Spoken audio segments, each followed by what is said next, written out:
Hi guys, welcome back to another brand new vlog. Let's talk a little bit about my trip to Guyana, a little bit more update, um, and a little bit of the scare that I had when I was traveling. But let me just mention this. I'm not gonna mention airline name, um, for whatever reason, I don't know, but I just don't want to get into trouble with anything. But so when I was traveling back home, so the airline requires a 72 hours COVID negative test. You have to have a negative report back for them with COVID within 72 hours. And if this that if you passed go over 72 hours, you can do it back into my country, Guyana, and you pay to do it, right? I paid 115 Canadian to get it done back home there. Right at the airport, you would do it. Anyway, so I booked my COVID test in Canada here. I get it done. I collect my report. From that time to the time that I was flying, it passed 72 hours. So, and it's not 7 days, it was 6 days. So then again, they're saying that if it expires 7 days and expires 72 days, so there were a whole confusion thing. But I'm gonna clear that up in a sec. So what happened now? So I went to check in, and there is this manager. I guess he's working with protocols, right? And I don't think he or know that he understands, a little bit of it. He checked, and not just me, a few of us, like about 12, 13 people behind of me, who also was traveling and who did not have the 72 hours. Most, the majority of them said that they did their test on the second or on the third, and then they get it back on the later on. So basically we were like on the 6th day, so the guy is not checking, and I don't know, so he was checking the third, fourth, fifth, and he was going on and on. So everybody was like, sir, no, you're not checking the third, you do the third, and then you check the fourth, the fifth, the sixth. And there was a whole big misunderstanding at the airport. I got scared because I know that I have booked my flight since early in the year, and then I had to use it up, and then I had to go to Guyana for some emergency, and blah blah blah blah. It's a whole long thing. But the thing is that I was scared, to be honest, that I would not get to go. And realistically, the airline only travel Monday to Friday, and which I was traveling the Monday. The Sunday night to land in Monday morning. So there was only like 2 days in the week the flight was going. So I'm like, there's no way if I do another COVID test, there's no way I can board for Friday again, because there's no way that the COVID center, when they send it to the lab and it takes, they have procedures, they have people before me, and have people before me, before me, before me, and before who else and stuff like that. So and then it goes with district, and I think that that's how it works. At least that's how I think. And this guy was so dominant that no, you cannot pass. And I was like, sir, I have to go on this flight here. Your requirement says that if I passed that time, I can pay to do it. I'm willing to pay to redo my test when I land in Guyana. Anyways, it was a whole thing. So now there was this dude who stand there, and he was well dressed in a suit and everything, an older guy, and I was standing behind him because he also wasn't getting to go because of his thing. And then standing next to him, because I'm not moving from there, so I'm still waiting to see what's gonna happen, right? If I'm gonna get a go, if I'm not gonna get a go, because with all the preparation and hassle and stuff like that you make when you're flying. And then I saw him, this guy, this older guy, calling someone on his WhatsApp video. And then no, not video, sorry, was the voice. So I saw him making a phone call, and I saw a picture. I'm not going to call him either. And I saw a picture pop up, and when I saw the picture pop up, oh my god, I get instant relief. I said, okay, something positive is going to come out of this. And because the manager for the airline was keeps saying that no, that we can't go, and I respect that he's trying to follow protocol, but at the same time he's not counting the days and the numbers right.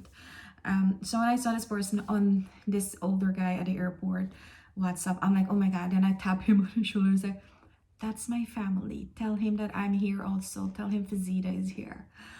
And my family was like, I talked to him for a sec, and then he said, "You guys hold on," and I think that they tried to clear it up and stuff like that. Long story short, um, the manager for the airline said that okay, I got word from in Guyana that you guys bored, and I was trying to do my job, and I told him, I said, I understand that you're trying to do your job and stuff like that, but at the same time I was standing for what I know was right. At the same time, that no sir, I have to go because this is the right amount of days that I got back my COVID test. It's negative, and I'm willing to do it because that's what they were asking for. Anyways, so long story short, we I was there like between that session, and I went out of the airport talking to my family, my husband, my kids, coming back, take my baggage out, come back and forth, and whatever, and don't talk how exhausting it is because you have to wear the mask and stuff like that, and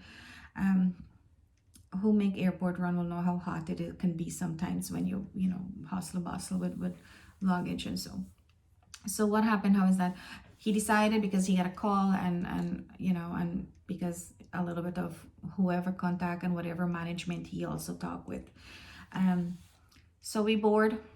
I'm not sure about the exact time after the plane lift up in the air and we were flying. I'm averaging maybe 2 hours, maybe, or hour and a half, two.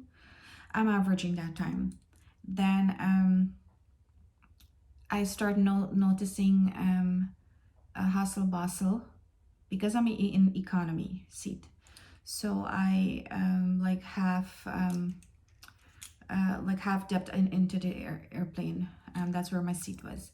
So, and was sitting at the walkway at the edge of it, the end seat. So it took me a while, but I noticed there was a hustle bustle in front of me, in front of the cockpit coming out, and I'm like, what's happening? But it was happening a long time. But I thought that everybody's getting busy. These girls are getting their stuff done and whatever. But then I started noticing that other passengers was looking at the floor, and then they start lifting up their bags and you know and things like that. And when I looked down on the floor, the plane was soaking.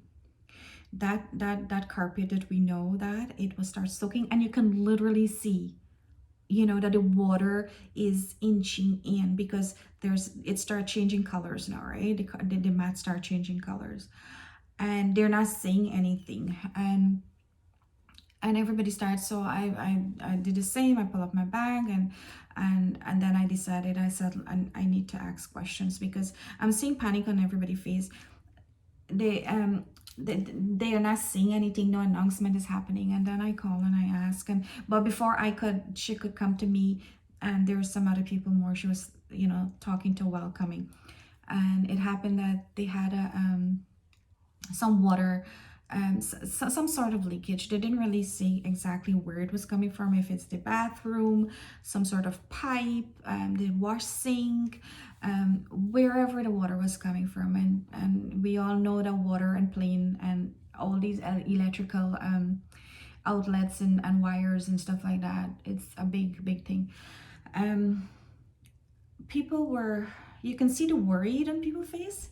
People were really worried and scared, but it wasn't like a panic. People didn't panic at all and said, oh my god, we're gonna die, the plane is gonna crash, the plane is gonna go down, you know.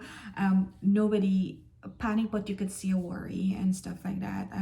So what happened now, then they decided to make an announcement that they're gonna land to the closest land ground, and that was at JFK. So it took us another hour to land at JFK. So when we land there, because remember my flight was supposed to land the Monday morning at 5, is either 5:15 or 5:30. I was supposed to land AM. So that said, so now that is closest ground we had to go. So we had to go back, we had to go to JFK. And don't mind me that this was a straight flight from Toronto to Guyana, because Trinidad, normally they would stop in Trinidad. Trinidad border still closed, so they had direct flight from Toronto to Guyana, which is a beautiful thing, and I hope that they can keep that, even though when this whole COVID thing is over with. But when we land at JFK, then they bring in maintenance, and then they had cleaners and stuff like that, because the water still seeping in and still wet the entire carpet, and the water was keep going to the back of the plane, because it already passed my seat and it was actually going. But the good thing is that we didn't have any panicky people on the plane. We had worried people, not panicky people, because I think that would have made the situation a bit worse. But they land us there, and I think that was the best thing ever, that the decision that they make. And they did the cleaning, maintenance, and stuff like that. And then I don't remember how much hours it take us there again. But all was well, and then we fly from JFK airport to Guyana, and we land there at 10:30, 10:15, 10:30 a.m. So it took us some extra hours. It was tiring. It was frightening. But the airline really, really stood up, and they take care of it. They make you, comfortable and stuff like that. And the rest of the trip was very, very safe. So when we land in Guyana now, of course, we had to do back the COVID test. Um, so I had my COVID test done. I paid and stuff like that, because I guess that's what required now, because you chose to travel, so you got to pay for get it done. So that was it. I got my bag. It was an easy transition after that, but the day was tiresome. And don't forget that I went straight to Berbice. That's in the country. So from Timeri Airport straight down to Georgetown, then into my trip take me to Berbice. But that was the thing. And then with the COVID tests in Guyana, they have the COVID test done right at the airport, when just before you clear immigration and stuff like that. So it was pretty easy and pretty. I was surprised to know that it was something that they organized, and everything went smoothly there. Um, but when I was coming back, I did not take the chance of traveling economy. I'm like, because I'm tired. I left Toronto. Then with the situation with the COVID thing, I spent an hour and a half battling, fighting to be boarding the aircraft. And then when I do board the aircraft, I'm like, I have to end up at JFK instead of Timeri Airport. And I'm telling, there is a guy was sitting next to me, and I told him, I said, I bet that manager for the airline is laughing at us right now. Well, me or and the others who had the thing. Um, that I told them not to fly today. They didn't listen to me. But anyways, it all ends well. But when I was coming back, I upgraded at the airport, and I traveled first class. It Because I really, really needed the rest, and want to sleep and stuff like that. And I was a little bit scared, to be honest. So my flight coming back was an easy transition. There was nothing thing. I was a little scared when I was boarding, because this is the first time I'm flying, and I'm bringing things back into the country, like seafood, and a little bit of sweets for the kids and stuff like that. So the sweets was, I know, was perfectly okay. But then I'm hearing mixed things about, oh, you have to half cook the fish, or if it's vegetables, like things like katahar. I don't know if everybody will know what is katahar, but Guyanese people would know about the katahar, and Trinidadian, I think. But things like that, I'm hearing mixed signals that, yeah, you have to pre-cook some of the stuff, or at least bunge it a little bit. Bunge means like you kind of put masala and curry powder on it, and just a little bit of thing to show that the thing. But I brought all the seafood raw. I bought katahar and karaili raw. I packaged them really good, and things like shrimp and stuff like that. I think the most important thing when you're doing things like that to bring back, and this is my first time ever when I'm traveling. I travel very, very light. I just go with one suitcase, and I just go basically with my clothes and come back, because I'm not really going for anything being just my mom. But this time I said, okay, I'm gonna take 2 suitcases so that I'm gonna bring back an empty suitcase with stuff. Well, basically not empty, but I would have an extra suitcase to bring back stuff for the very first time. But the most important thing again is that you have to declare. Don't scare to declare.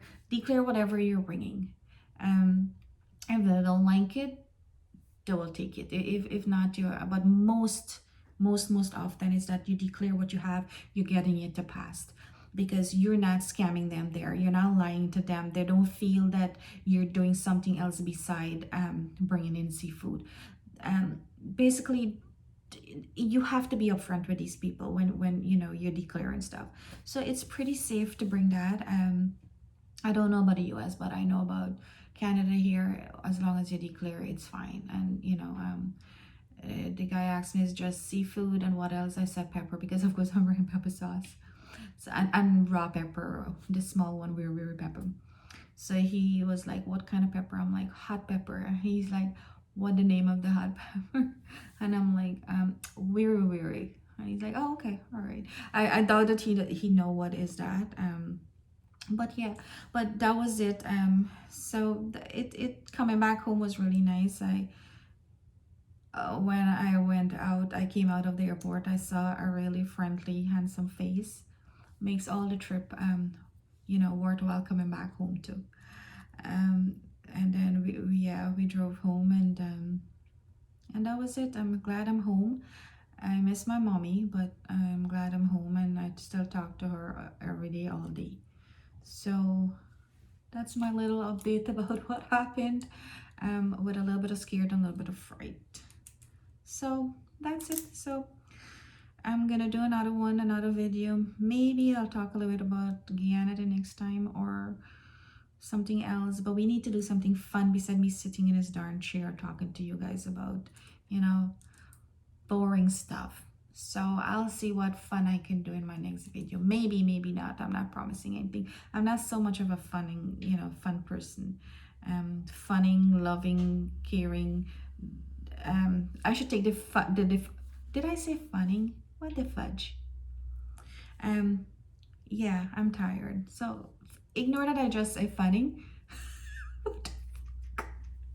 Anyway, so see you guys in my next fun video. Maybe, maybe not. I don't know yet. But I love you. Take care. Be safe. Be good. Let's love each other. Let's spread love and honesty and, be good to one another, most importantly. Thank you guys for listening to my bull shares on my video. Thank you guys. Bye. Don't forget to subscribe.